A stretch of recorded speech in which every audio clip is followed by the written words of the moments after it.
धर्म प्रेमी बंधुओं, आप सभी को जय जिनेंद्र। मेरे इस चैनल में आपका स्वागत है। आपका बहुत सहयोग मिल रहा है। आपसे पुनः अनुरोध है, आप चैनल को लाइक करें, सब्सक्राइब करें, शेयर करें। मेरे इस चैनल में कोटि भट्ट श्रीपाल का पुराण चल रहा है और इस पुराण के अंतर्गत श्रीपाल को कुष्ठ हो गया और उन्होंने वहाँ से देश से निकल करके जगह जगह के पहुँच गए और उज्जैन में जब पहुँचे उसके आगे का वहाँ का वर्णन यहाँ पर करते हैं। सर्वप्रथम मंगलाचरण करते हैं। नमे श्री वर्धमानाय निर्धूर्त कललात्मने सालूकाणां तुलूकाणां यद विद्या दर्पणाय ते। मंगलम भगवान वीरो मंगलम गौतमो गणे मंगलम कुंद कुंदाद्योति जैन धर्मोस्तु मंगलम सर्वमंगल मांगल्यम सर्वकल्याणकारकम प्रधानम सर्वधर्मानां जैनम जयतु शासनम सर्वे श्रोता सावधानतः श्रवन्तु।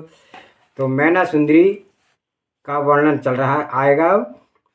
कहते हैं इसी आर्यखंड में मालवा देश अर्थात वर्तमान मालवा में एक ऐश्वर्यपूर्ण नगरी है जो कि उज्जैनिया के नाम से प्रसिद्ध है। उसी नगरी में के राजा का नाम पुहुपाल था और वह परम प्रतापी एवं पराक्रमी वीर था। युद्ध स्थल में किसी का भी इतना साहस नहीं था कि वह निर्भयता पूर्वक उसके सामने कुछ देर तक ठहर सके।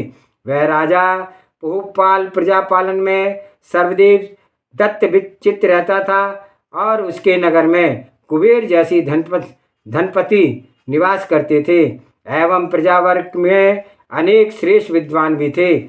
उस नगर के में राजपथ के दोनों ओर गगनचुंबी प्रसाद राजमहलों की कतारें लगी हुई थी। उनके ऊपरी भाग में कंगूरे और ऊपर ध्वजा कलश अपूर्व शोभा दिखाई देती थी। उस नगर के क्षेत्रफल की लंबाई 22 कोस और चौड़ाई 9 कोस थी। इस वैभवशाली नगर में कोई भी दुखी एवं दरिद्र नहीं था। वह नगर अनेक वन उपवन वापी तालाब कोट खाए इत्यादि से युक्त था और सभी साधनों से संपन्न था। राजा पुहुपाल की आज्ञा चारों ओर बहुत दूर दूर तक मानी जाती थी। राजा की अनेक रानियां थी और उनमें जिनमें निपुण सुंदरी नाम की रानी पटरानी यानी कि प्रधान रानी थी। पटरानी के गर्भ से सुरसुंदरी और मैना सुंदरी नाम की 2 पुत्रियां जन्मी थी।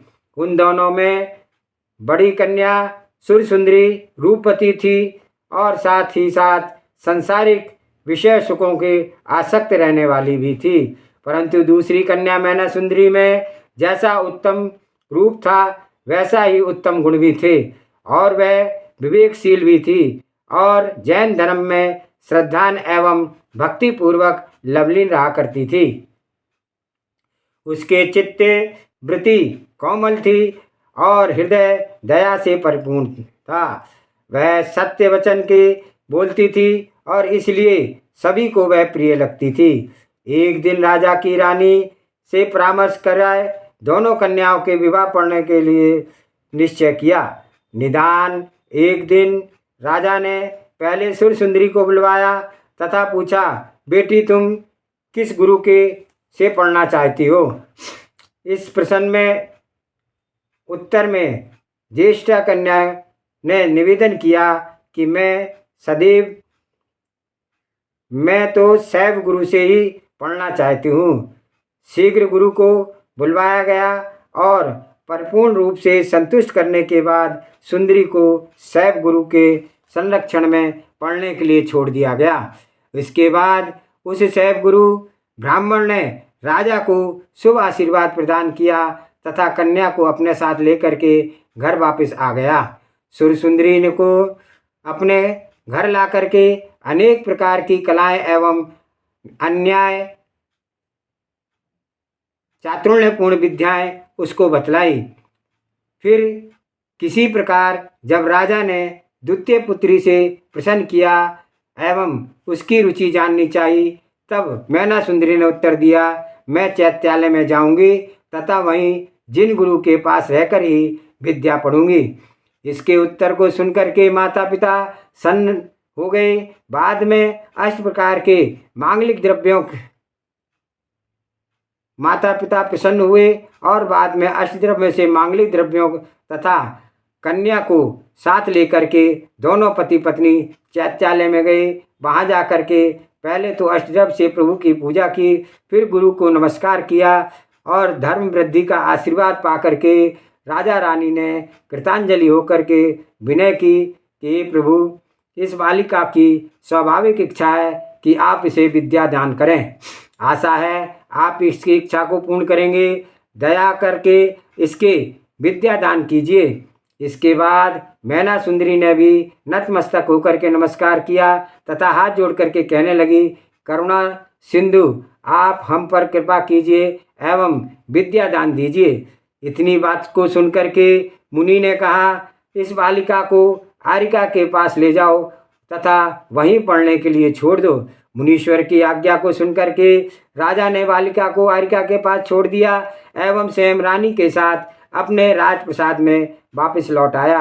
आरिका ने उस बालिका मैना सुंदरी को सर्वप्रथम ओंकार का रहस्य बताया और इस आसार संसार में ओंकार है सार, मंगल में कल्याण कर रही परम आधार। ओंकार के आरंभ करके बहुत थोड़े ही दिनों में उस बालिका ने तपस्वी आरिका ने अनेक शास्त्रों का अध्ययन करा दिया। उसमें शास्त्र पुराण, संगीत, नृत्य विद्या, ज्योतिष, आयुर्वेद, वैदिक तर्कशास्त्र, सामुद्रिक छंद, अलंकार, अध्यात्म इत्यादि का नाम विशेष रूपेण उल्लेखनीय है। इनके अतिरिक्त कई प्रकार की प्रमुख भाषाओं का भी उसने पर्याप्त ज्ञान करवाया।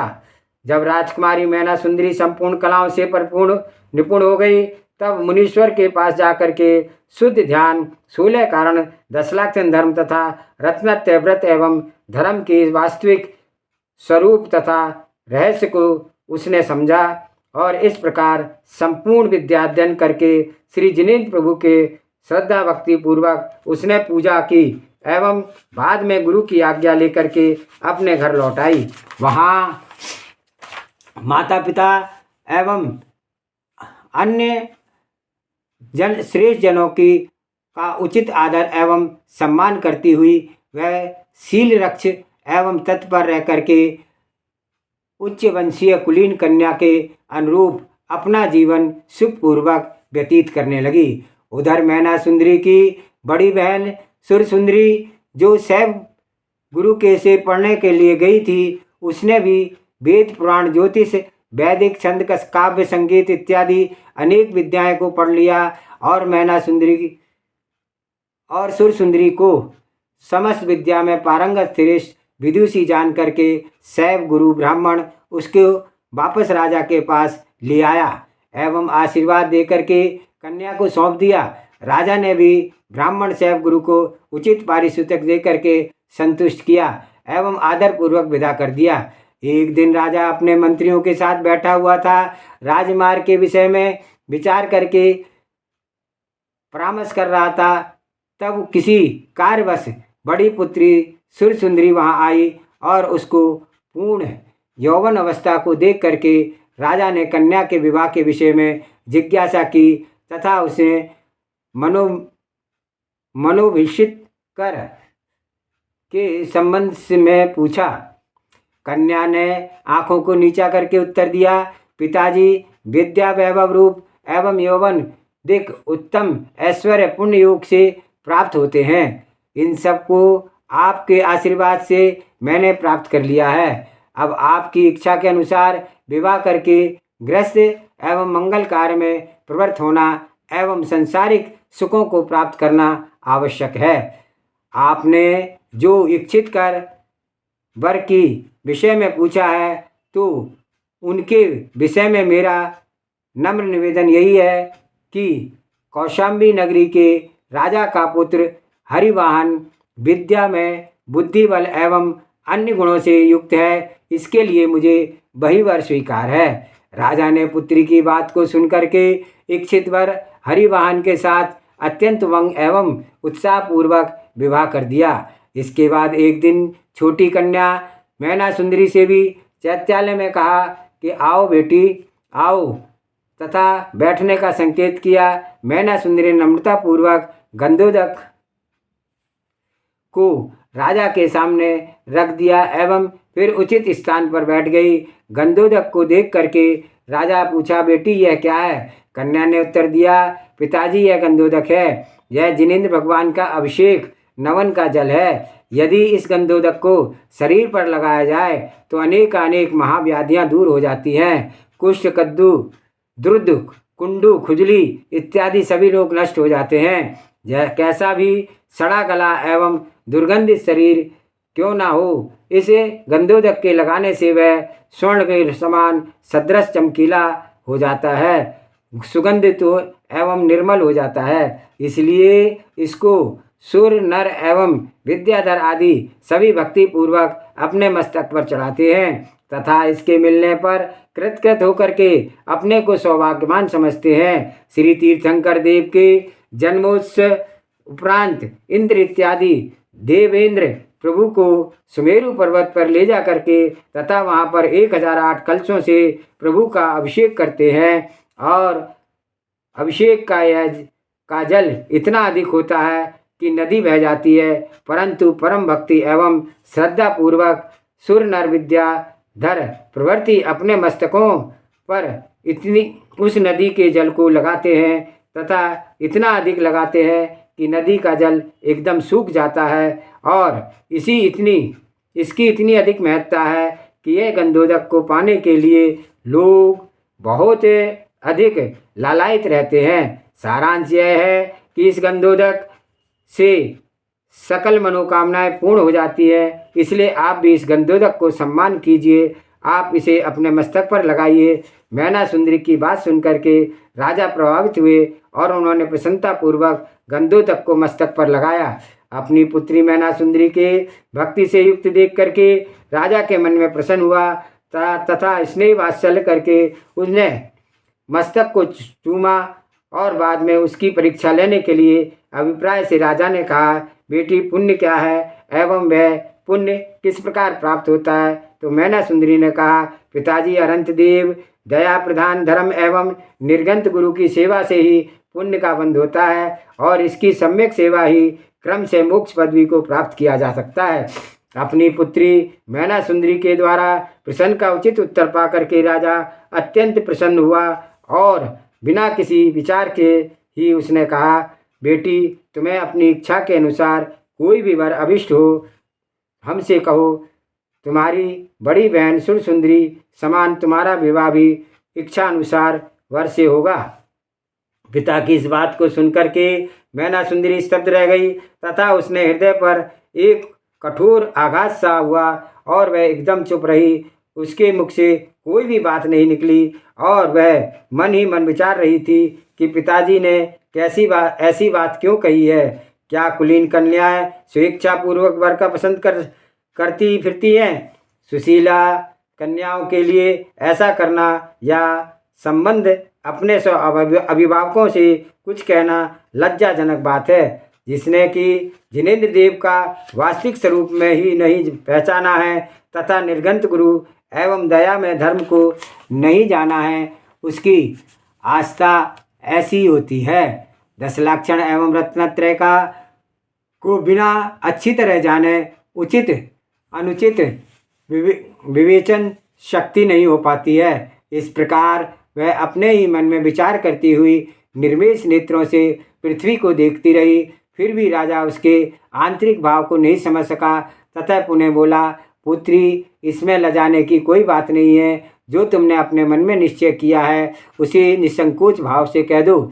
इस प्रश्न को सुनकर के पुनः उपस्थित होने पर राजा के प्रति उसके हृदय में एक प्रकार की वितीर्णता सी फैल गई और वह विचारती रह गई कि आज पिताजी की बुद्धि को क्या हो गया है। लज्जाहीन होकर के ऐसा अवांछनीय प्रश्न क्यों करते रहे जा रहे हैं। अगर हमारे गुरु का धर्म में उपदेश पिताजी ने सुना होता तो इस प्रकार के प्रश्नों को वह कदापि नहीं कह सकते थे।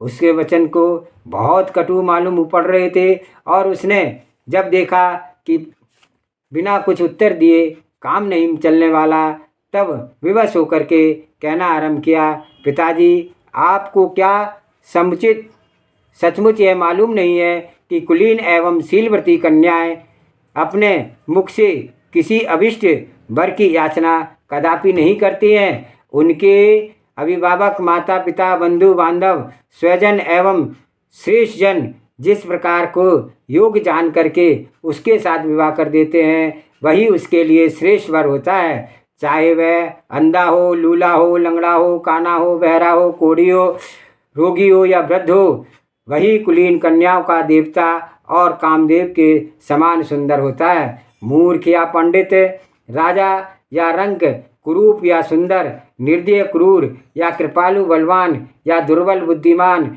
या बुद्धिहीन, जैसा भी हो, गुरुजनों के द्वारा चुना हुआ वर पति कन्याएं के लिए उत्तम तथा उपादेय है। पिता माता को बढ़कर कोई भलाई बुराई का ध्यान अन्य किसी का हो सकता है, वैसा जैसा ही चाहते हैं वैसा करते हैं। इस संबंध में श्री गुरुमुख से मैंने शास्त्रों में एक प्रसिद्ध कहानी सुनी है। आज का स्वाध्याय ही समाप्त करते हैं।